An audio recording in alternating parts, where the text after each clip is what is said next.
ចាធ្វើការ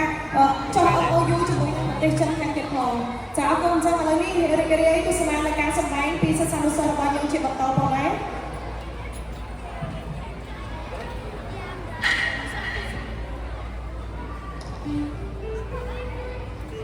Hãy subscribe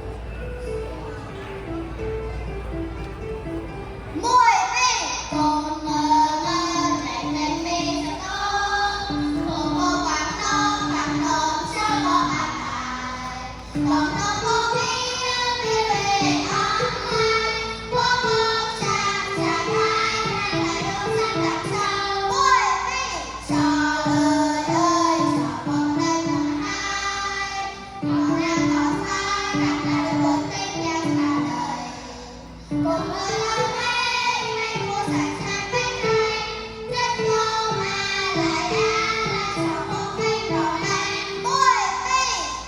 để